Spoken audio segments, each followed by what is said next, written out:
Hi there. In response to the case of Coralina and whether she should have an IEP or a 504, like probably all of you, there are some other questions I'd like to have answered, like what her parents are thinking about this, what the disability is that she's been found to have, what the school psychologist found out. I'm wondering if those suicidal ideations are closely linked to her disability, or this is just in addition to something that isn't even emotionally related.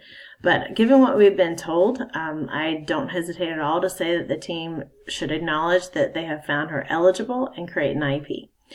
First of all, as far as the concerns they have for her, the IEP doesn't have to be carried out in a way that looks any different to her or her peers than a 504 would.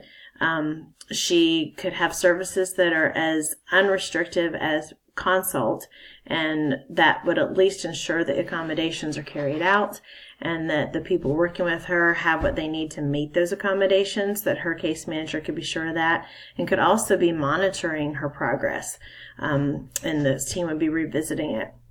The scenario mentions negative perceptions from teachers as well, and that's simply intolerable to the point that I would not even make it a deciding factor. But sadly, if that does exist, I think it's going to be just as much a problem for a teacher who has to carry out accommodations because of a 504 as they would with an IEP. In fact, I've encountered teachers personally that don't think 504s have the credibility that an IEP does as far as accommodations, so I don't think that would solve that problem. Secondly, and legally most importantly, if she meets the eligibility requirements of receiving an IEP and services, then she's legally entitled to receive them per IDEA. So if she's been found to have a disability, which she clearly has, or we wouldn't have this debate, it's affecting her educational performance and she's requiring some services, then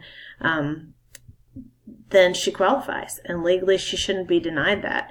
If it's not provided to her, then her parents have a case against the local education agency, and the Dayton and Kirk's text that we were given PDFs of to read even mentioned this, that if you're in an area where that's gray, that you should err on the side of the IEP to make sure that legally that child is covered. And also the legalities of that too. There's a greater case that they can make if her 504 is not carried out, but I think that text went into that detail. Should her needs increase in the future from having low restrictive services and just accommodations and maybe modifications, then the team can meet and they can make those changes in minutes. They can make it within a day. They can amend an IEP. But if they don't give her an IEP and her needs increase, becoming eligible again is lengthy, and it also requires more testing, which is not going to help with the stigmatizing nature of this for her.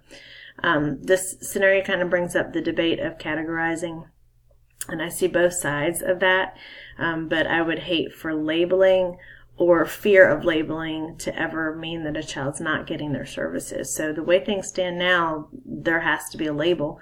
It just does not have to be shared, but there needs to be a label of some sort so that a child can receive what they need. And she's clearly emotionally fragile, and avoiding upsetting her and therefore not giving her services is sort of like just not wanting to offend somebody you think might be suicidal and need help. The interventions need to be there. So just ethically, morally, it's the right thing to do, and legally there's a good case, there'd be a case against that school if they don't provide the IEP that she's proved to be eligible for.